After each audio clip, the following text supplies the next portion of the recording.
Assalamualaikum warahmatullahi wabarakatuh. Pemirsa, jumpa lagi bersama saya Rehebieni dalam podcast Tamu Tribun. Di kesempatan yang istimewa ini telah hadir tamu yang juga sangat istimewa, yaitu Bapak Associate Prof. Dr. H. Firman Freddy Busso, SHM Hum CTL CMN. Panjang sekali nih. Pak Firman adalah Rektor Stihpada. Nah, Pak Firman, kita senang sekali nih Pak Firman udah hadir di sini. Kita akan membawakan tema tentang etika dan hukum dalam penggunaan AI di dunia pendidikan. Ya. Nah, mungkin kita awali dulu nih dengan kita remind lagi. Sebenarnya Pak Firman Freddy sudah sangat populer ya, tapi kita reminder lagi profilnya dari Pak Firman ini. Silakan Pak Firman cerita nih tentang concernnya di dunia pendidikan khususnya ya. Ya, baik. Terima kasih Mbak Yeni, terima kasih Tribun Sumsel yang sudah mengundang saya untuk hadir di podcast ini. Dan mengapa saya tertarik untuk hadir di podcast ini, karena topik yang akan kita bahas ini sesuai dengan bidang saya, dan juga saat ini sedang lagi tren-trennya. Ya. Nah, kebetulan mengapa? Karena saya juga memiliki penelitian tentang AI ini, dan alhamdulillah pada tahun 2023 saya diundang oleh United Nations ya, itu di Jenewa untuk mendeklarasikan protokol tentang penggunaan etika dan hukum artificial intelligence.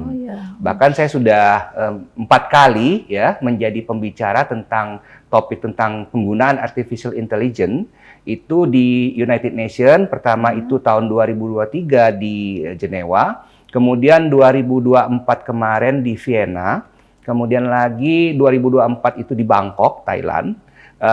Dan terakhir itu akhir Januari di Jenewa lagi, dan semestinya saya diundang lagi untuk jadi pembicara di United Nations itu bulan Juni, sekitar bulan Juni.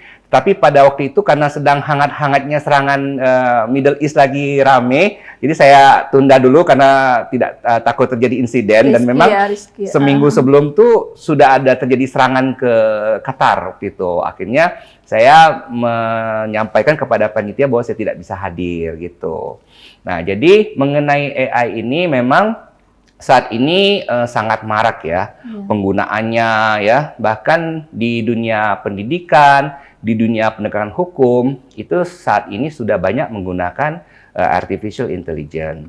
Nah, maksud kami bahwa bersama kami memiliki tim memang di internasional itu yang sangat concern terhadap penggunaan artificial intelligence, tidak untuk bukan menolak teknologi, tetapi perlu menyusun bagaimana penggunaan artificial intelligence itu dapat digunakan dengan bijak.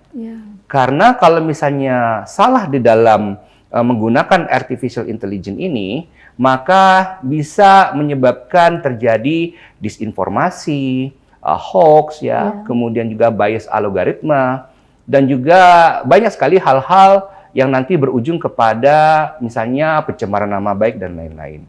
Nah, inilah kami merasa bahwa perlu sekali dalam pengaturan tentang artificial intelligence ini. Kita nggak apa-apa langsung masuk boleh, ya? Oke, silakan. sorry. Tadi mau gali profilnya dari Pak Firman. Iya. Pak Firman cerita dulu dong tentang siap. sekarang kan Rektor Stihpada ya. Tentang concern Pak Firman pada hukum ya, khususnya dunia hukum. Silakan Pak. Baik, makasih ya. Jadi saya ini saat ini sebagai Ketua Sekolah Tinggi Ilmu Hukum Sumpah Pemuda. Ketua ya? Karena kita sekolah tinggi. Jadi Sekolah Tinggi Ilmu Hukum itu kalau di Indonesia itu jumlahnya ada sekitar 78.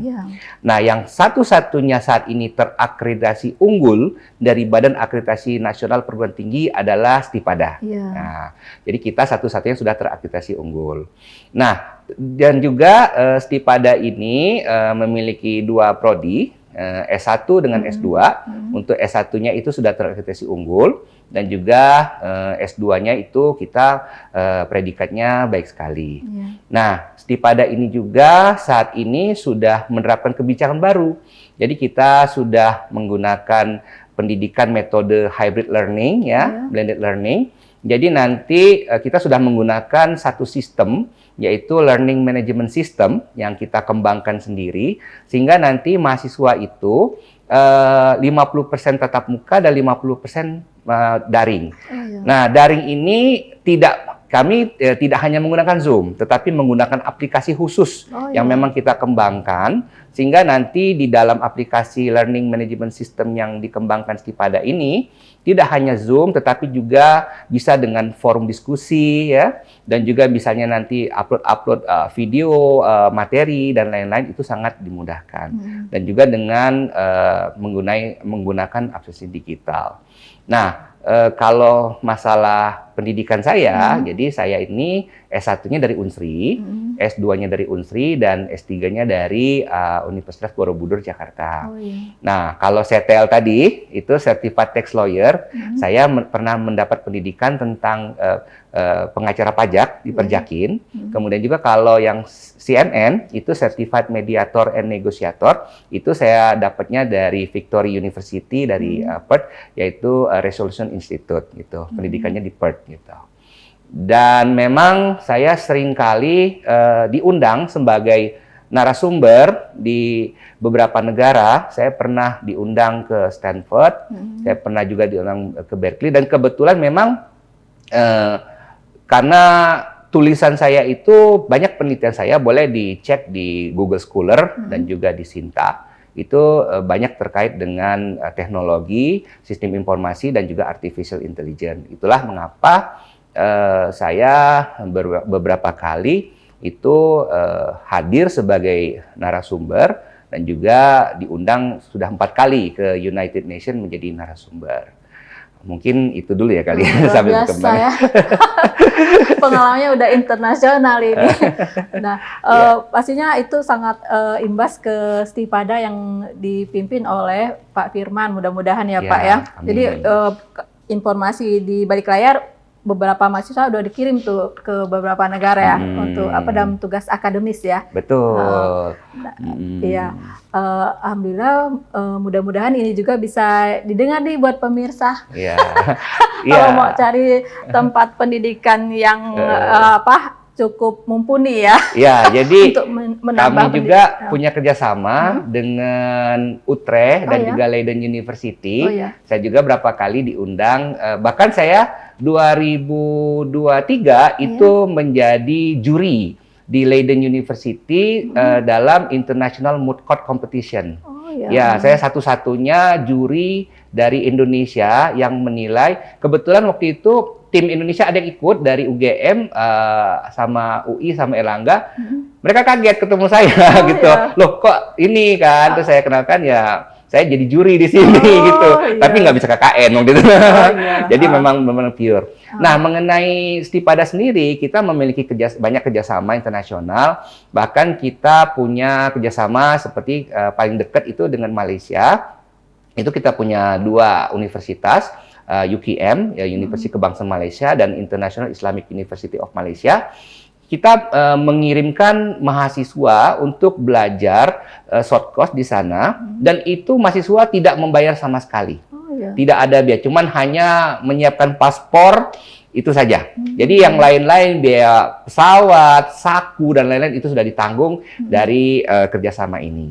Bahkan bulan Februari kemarin, kita juga mengirim 3 mahasiswi kita yang terbaik itu ke Utrecht University dan juga ke Leiden untuk mengikuti short course juga, dan itu juga sama sekali tidak dimintai biaya sama sekali. Jadi mereka hanya bawa badan sama, ya cuman nyiapin paspor ya, paspor itu wajib. Nah, bahkan salah satu mahasiswa kita juga kemarin juga sama, pada bulan yang sama itu mendapatkan juara ya dalam perlombaan Youth Summit di Istanbul di Turki, dan ini insya Allah nanti akan dikirim lagi bulan Oktober ini salah satu mahasiswa kita untuk untuk berlaga ya, berkompetisi di Youth Summit gitu. Apa tuh yang disampaikan materinya yang unggul itu? Jadi kalau Youth Summit itu salah satunya yang dikompetisikan adalah misalnya kemampuan dan juga bagaimana mempromosikan ya salah satunya negara masing-masing, serta nanti di situ dikompetisikan seperti seni, kemudian juga budaya ya, kemudian nanti ada semacam kayak debat, karena saya ikut sendiri mendampingi salah satu mahasiswa yang tahun kemarin ikut itu. Jadi mereka nanti ada juri dari berbagai negara yang akan menilai performa masing-masing mahasiswi tersebut. Dan alhamdulillah kemarin mahasiswi kita mendapatkan juara terfavorit ya. Untuk itu pesertanya dari Amerika, dari Brazil, dari Inggris, Malaysia, Indonesia juga ada beberapa orang yang dikirim dari berbagai universitas. Kita kemarin alhamdulillah mewakili Sumatera kemarin. Oh iya, ya. Luar biasa. Maksudnya aplaus yang banyak nih buat Stipada. Ya. Kasih. Iya, Pak Firman, kita langsung masuk aja nih ke topik tadi ya tentang AI. Jadi seperti tadi sekarang bahkan viral tuh penggunaan AI dengan segala macam kegunaannya ya. Tapi lebih ke fun sih sebenarnya kalau yang sekarang terlihat ya. Nah ini bagaimana tinjauan penggunaan AI ini secara etika dan hukum di dunia pendidikan? Ya, tentunya saat ini penggunaan AI di dunia pendidikan itu masih ada pro dan kontra ya. Tetapi kalau saya dari sisi saya terus mendukung penggunaan teknologi seperti salah satunya artificial intelligence untuk sebagai pembantu. Jadi membantu, helper teknologi, tidak menggantikan daripada peran analisis kita berpikir. Jadi sebetulnya penggunaan AI ini baru-baru saat ini ya yang ramai. Padahal sebenarnya kalau kita mau mundur itu sudah lama sebenarnya AI itu sudah ada di dunia pendidikan. Seperti contoh Turnitin untuk mengetes plagiarism itu termasuk juga kategori artificial intelligence. Kemudian pencarian beberapa jurnal ya. Perplexity, kemudian juga banyak aplikasi itu sangat berguna karena untuk mencari jurnal-jurnal sumber itu sangat dipentingkan, sangat dibutuhkan ya. Tetapi yang harus dibatasi adalah jangan semua seperti contoh membuat tugas, membuat skripsi, tesis dan lain, semuanya jeplek-leplek itu menggunakan misalnya apa ChatGPT, DeepSeek kayak gitu kan, atau sekarang aplikasi yang banyak berkembang. Nah, itu akhirnya akan menumpulkan daya kritis dan daya berpikir mahasiswa. Saya juga mengajarkan kepada mahasiswa saya, ya, karena saya mengajar S1 dengan S2 di Stipada, itu nggak apa-apa menggunakan AI gitu ya. Karena kan misalnya untuk presentasi kita bisa menggunakan Canva dan lain-lain, itu kan untuk mempercantik dan juga makin membuat performa lebih baik untuk presentasi kan. Tetapi jangan sampai konten atau substansi itu menghilangkan bagaimana daya kritis atau daya berpikir kita. Nah, ini yang saya lihat sebetulnya di Indonesia sampai saat ini belum ada aturan mengenai penggunaan artificial intelligence. Padahal kalau kita melihat di beberapa negara Eropa, seperti di Uni Eropa itu sudah ada Uni Eropa Artificial Intelligence Act, kemudian juga ada di Amerika, Brazil, Tiongkok, ya. Bahkan yang terdekat pun Malaysia, itu sudah ada regulasi mengenai penggunaan artificial intelligence. Sedangkan kalau saat ini Indonesia itu masih belum ada, baru sebatas Undang-Undang ITE, ya. Kemudian Undang-Undang PDP, penggunaan data pribadi. Nah, ini yang kemudian saya juga berharap ya, agar kiranya Komdigi itu, kementerian atau yang terkait itu bisa lebih concern untuk menggunakan penggunaan etika dan juga bagaimana batasan-batasan tentang artificial intelligence. Karena kalau misalnya ini tidak ada standar penggunaan, nah, sebagai contoh kemarin kita lihat Bu Sri Mulyani itu dengan menggunakan teknologi deepfake ya, itu seakan-akan mengatakan bahwa guru dan dosen itu beban negara. Padahal beliau tidak mengatakan seperti itu. Nah, itu perbuatan AI, ya. Kemudian terjebak dong, terjebak, ya. Nah, sudah itu banyak sekali disinformasi, hoax-hoax yang bisa kita bikin dengan AI. Apalagi AI saat ini kan sudah sangat luar biasa ya, dengan Google View dan lain-lain. Bahkan bisa membuat sebuah video yang orang itu tidak melakukan seperti itu, gitu loh. Nah, jadi menurut saya, hemat saya, ini sudah harus ada perhatian dari legislatif ya, untuk bagaimana sih kita menggunakan, jangan sampai nanti penggunaan artificial intelligence ini bisa melanggar norma-norma yang hidup di dalam masyarakat. Bisa nanti menjadi bagaimana pertanggungjawaban pidananya terhadap yang membuat ini. Karena kalau misalnya kita membiarkan hal ini terjadi ya, sangat dikhawatirkan akan terjadi perpecahan. Nah, seperti contoh kemarin kan, salah satu kerusuhan yang terjadi di bulan Agustus itu kan banyak sekali hoax dan juga disinformasi yang beredar di masyarakat, yang kemudian digabung-gabungkan dan sekarang ini ditambah dengan teknologi deepfake dan lain-lain, itu seakan-akan ikut memprovokasi ya. Nah, kita jangan sampai nanti terjadi seperti yang baru-baru ini Nepal ya, itu sampai bergejolak. Kalau misalnya kita dilihat ya, anak-anak Gen Z turun karena mereka dikekang oleh informasi. Tapi yang kita takutkan sampai negara itu chaos, sampai perdana menterinya itu ada yang istrinya itu dibakar, kemudian juga ada yang menteri keuangannya itu diarak, kemudian ditelanjangin dan diseret. Nah, ini saya berharap jangan sampai terjadi di Indonesia. Jadi saya meng-encourage ya pemerintah agar kiranya bisa segera mungkin merancang lah mengenai regulasi tentang penggunaan artificial intelligence. Nah, kalau menurut penelitian saya sebetulnya Indonesia itu sudah ada strategi kebijakan nasional yang dirancang itu tahun 2021 atau 2022, saya pernah membacanya. Tetapi kalau strategi kebijakan nasional itu belum cukup menurut saya. Harus ada sebuah regulasi yang memang membatasi, bukan membatasi ya, tapi mengatur ya, mengatur penggunaan artificial intelligence dan juga nanti ada pertanggungjawabannya. Karena kalau misalnya tidak ada pertanggungjawaban pidananya, saya khawatir nanti video-video hoax seperti yang Sri Mulyani yang hasil AI itu dan lain-lain, itu bisa mengganggu stabilitas politik dan ekonomi yang ada di Indonesia. Ini yang menurut saya harus menjadi concern pemerintah saat ini. Gitu. Iya. Jadi baru-baru kemarin tuh ada ini nih pemain sepak bola tuh katanya dia foto, tapi itu hasil edit AI ya, hasil AI kayaknya. Jadi yang pose yang tidak bagus lah ya, foto yang tidak senonoh gitu. Padahal itu hasil dari AI.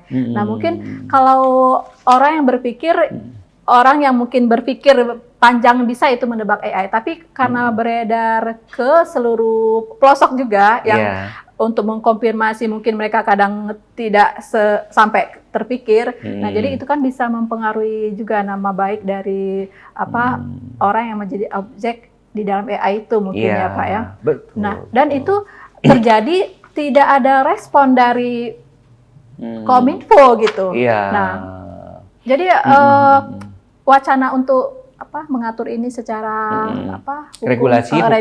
Nah, itu sejauh mana kira-kira kemungkinannya untuk terrealisasi? Ya, kalau menurut saya sih saya meng-encourage ya agar dapat segera direalisasikan. Kebetulan Stipada sejak tahun 2023 itu kerjasama dengan Pemprov Sumsel, kita mengadakan penyuluhan hukum keliling di beberapa kabupaten kota yang ada di Provinsi Sumatera Selatan. Itu saya sebagai narasumbernya, saya penyuluhan hukum tentang penggunaan informasi dan teknologi ya. Jadi di seluruh kabupaten dan kota itu. Saya sampaikan, Bapak Ibu tolong ya hati-hati dalam men-share ya sebuah foto atau video ya. Itu karena saat ini ya nanti takutnya Bapak Ibu bisa terseret masalah hukum, bisa kena tindak pidana hoax ya. Jadi saya katakan kalau di dalam penyuluhan hukum itu, saya katakan kalau sekarang ini Pak Bu, kalau dulu kan mulutmu harimaumu, kalau sekarang ini jempolmu harimaumu. Salah dalam mengklik, tersebarlah foto atau video yang bisa menjadi fitnah, nah itu bisa terkena ancaman pidana. Jadi saya waktu itu bersama Pemprov Sumsel itu rutin ya, melakukan penyuluhan hukum mengenai penggunaan informasi dan teknologi. Bahkan sekitar bulan Februari kemarin juga saya juga penyuluhan hukum juga di Ogan Ilir dengan pemerintah, sama juga dan ternyata banyak sekali yang pada saat sesi tanya jawab itu masyarakat tuh sangat antusias gitu. Bertanya, Pak, ini kalau ini bagaimana? Pak, ini misalnya kalau saya menyebarkan foto ini, misalnya ada foto orang kecelakaan, itu bagaimana? Apakah kena pidana? Saya katakan, bisa kena Bu, kalau misalnya ibu misalnya memfoto orang yang sedang sekarat, kemudian di-share di publik, itu jangan. Tetapi kalau misalnya ibu memberitahukan kepada pihak kepolisian untuk segera menindaklanjuti, nah itu tidak apa-apa. Tapi kalau ibu mempublikasi, nah, pada saat mempublikasi itu ada unsur pidananya. Nah ini yang harus dipahami. Saya melihat bahwa perlu sekali pemerintah itu memberikan pemahaman kepada masyarakat, karena penyalahgunaan informasi atau disinformasi ini termasuk, saya katakan itu termasuk kejahatan yang luar biasa ya, extraordinary crime. Jadi extraordinary crime itu tidak hanya korupsi sebetulnya, tidak hanya narkoba, tetapi juga hoax yang berlebihan itu juga extraordinary crime.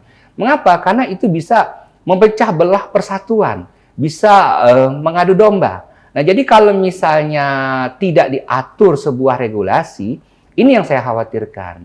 Kalau saya meneliti dari beberapa peraturan perundang-undang yang ada di Indonesia, kita masih sangat lemah mengenai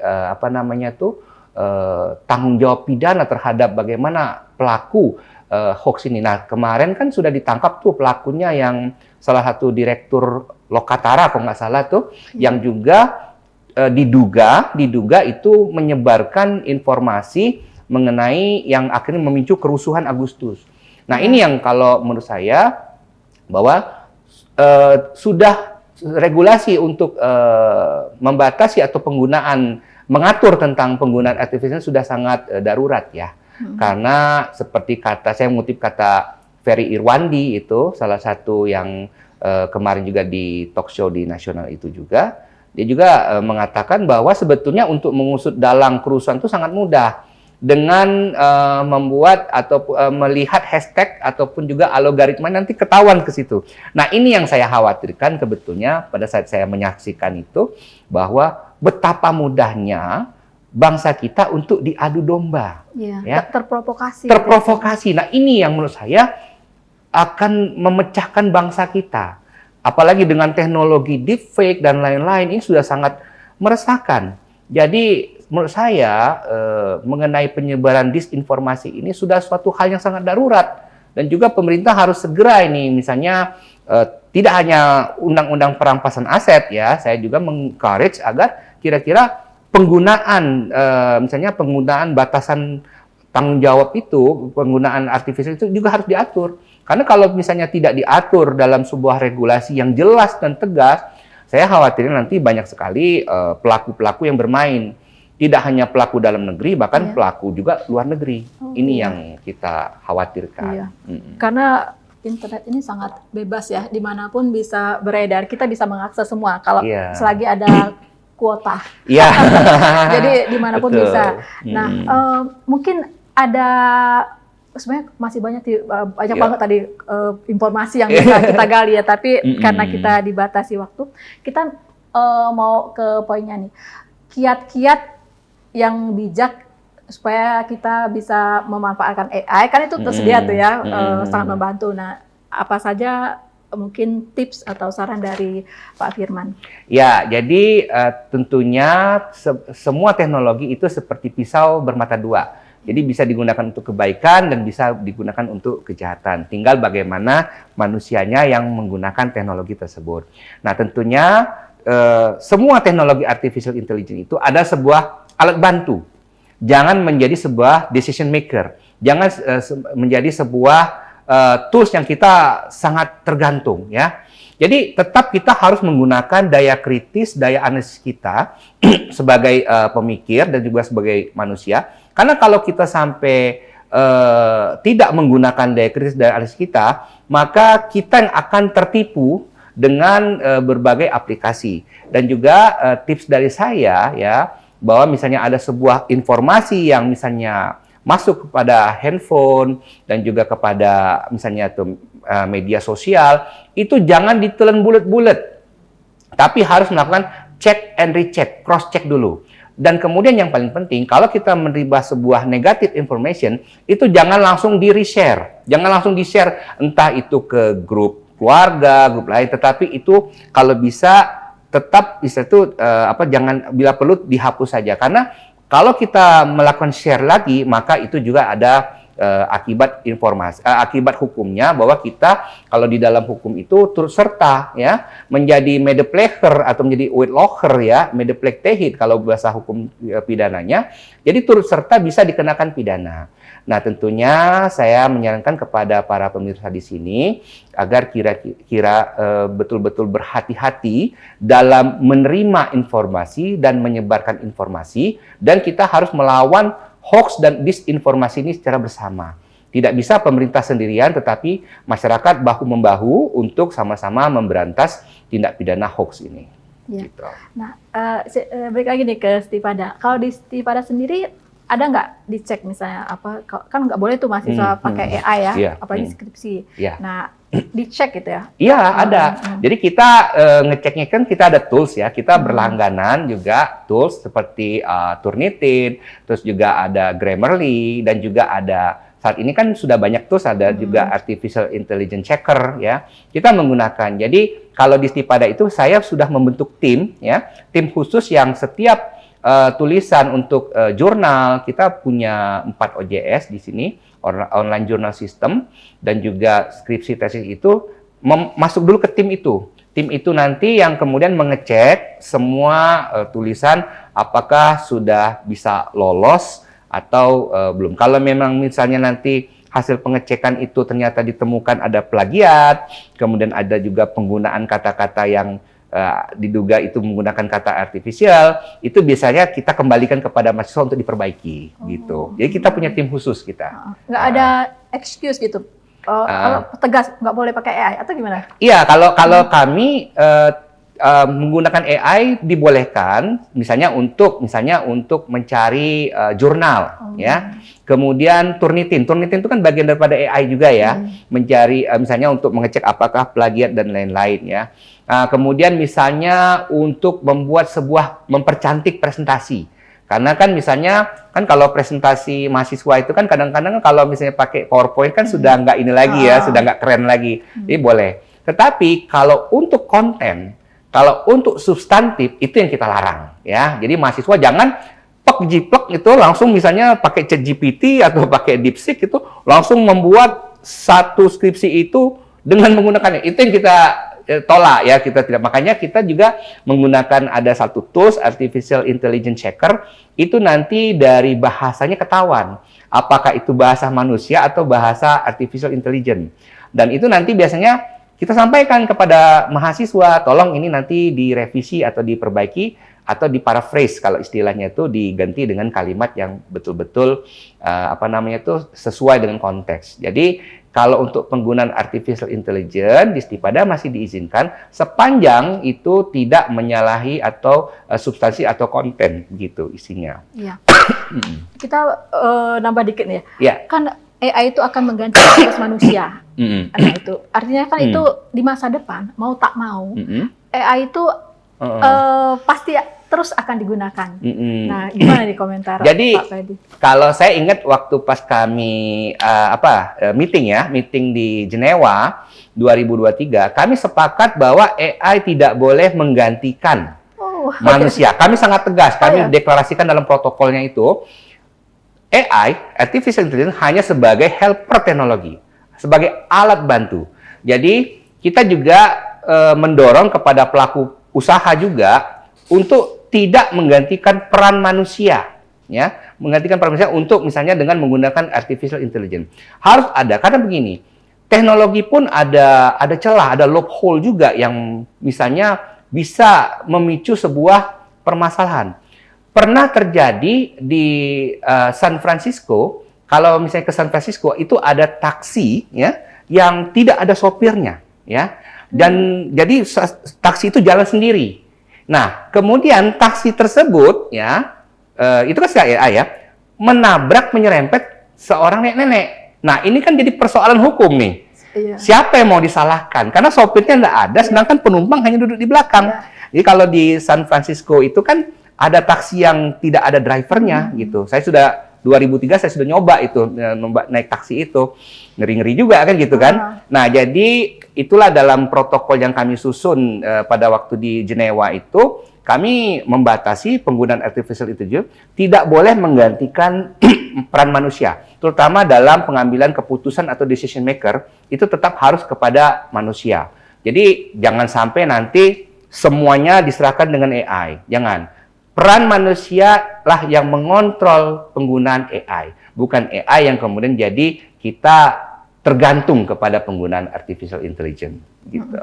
Satu lagi saya pernah Boleh. bicara dengan narasumber yang kebetulan datang ke sini ya. Nah, jadi dia juga mempunyai lembaga pendidikan. Ya. Jadi membuat buku dengan AI. Jadi sangat tetap saya sudah sampaikan apa enggak itu nanti ada apa unsur plagiarisme gitu ya. Karena kan AI kan mesin tuh yang berpikir. Ya, Nah, pastinya dia kan coba sana sini biasanya betul, kan. betul. Nah, dijawab gini katanya.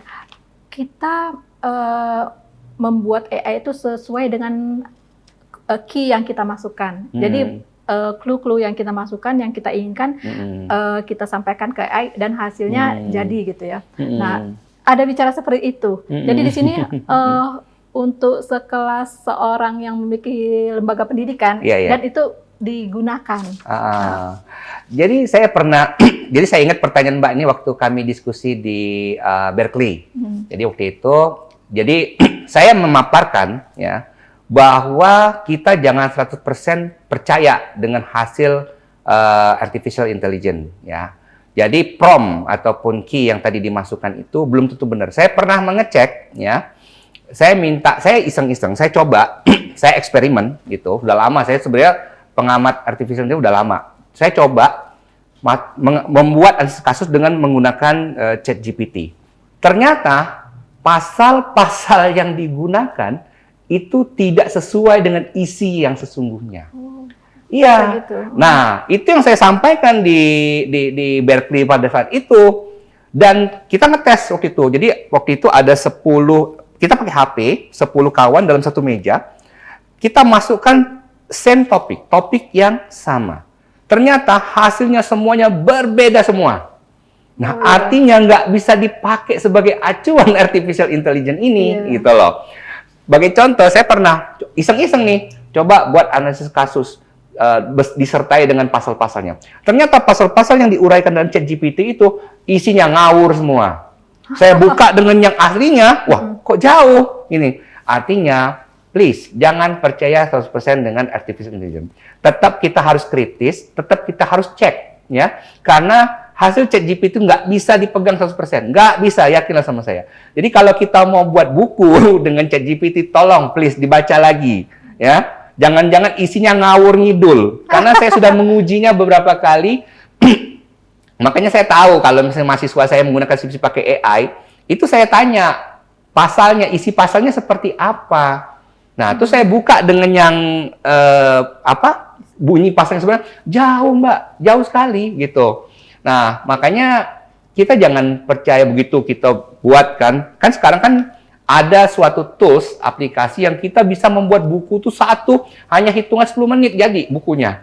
Langsung dengan referensi. Ternyata referensi yang digunakan itu palsu semua. Ya ampun. Iya, benar. Ini kejadian dan saya sudah mengujinya. Tertipu gitu. AI berarti. Tertipu AI, makanya kita boleh saja misalnya menggunakan AI untuk membuat buku, membuat skripsi, boleh. Tetapi perlu juga untuk melakukan cek dan dicek. Referensinya benar nggak? Jadi pernah saya menemukan, ya, saya mau iseng-iseng, saya coba pakai Perplexity, itu ternyata referensi yang saya dicantum itu nggak ada di Simago maupun di Google Scholar nggak ada. Wah, ini berarti bikinan itu. Berarti referensinya hoax juga. Nah itu dia. Jadi kalau mau buat buku atau karya ilmiah, please lah. Tolong setelah kalau jadi dicek lagi referensinya, bunyi atau pasalnya, teori yang dipakainya. Malah kadang-kadang AI itu bikin teori sendiri. Gitu. Yang nggak tahu teori dari siapa gitu kan. Padahal kan kalau dalam ilmu akademik kan harus jelas sejarah teori itu. Misalnya siapa yang mengeluarkan teori itu pertama kali, antitesisnya seperti apa dan lain-lain. Itu enggak. Gitu. Jadi harus hati-hati jangan sampai tertipu AI gitu. Bisa jadi judul nih. Jangan tertipu AI. Menarik sekali, Pak. Yeah. Jadi tidak terasa ternyata sudah 30 menit ya. Iya. Kita mudah-mudahan ada waktu, insya Allah ada waktu di masa datang untuk bicara lebih detail lagi tentang AI ini. Nah, mungkin last nih statement terakhir tentang AI ini, silakan Pak. Ya, jadi saya berharap bahwa mari kita menggunakan teknologi itu dengan bijak. Jadikan teknologi itu sebagai alat bantu, tetapi bukan untuk segala-galanya. Sehingga tetap kita dalam menggunakan teknologi itu dengan menggunakan hati dan juga rasio berpikir manusia. Begitu. Baik, terima kasih Pak ya. Menarik sekali pemirsa, mudah-mudahan apa yang disampaikan oleh Pak Firman tadi menginspirasi kita semua ya. Jadi jangan tertipu AI. Ya, jangan tertipu AI. Pesan dari Pak Firman. Pak Firman, terima kasih banyak udah hadir di podcast Tamu Tribun. Sampai jumpa lagi di kesempatan berikutnya ya Pak ya. Ya, sama-sama. Terima kasih. Terima kasih. Ya, Assalamualaikum warahmatullahi wabarakatuh. Waalaikumsalam warahmatullahi wabarakatuh.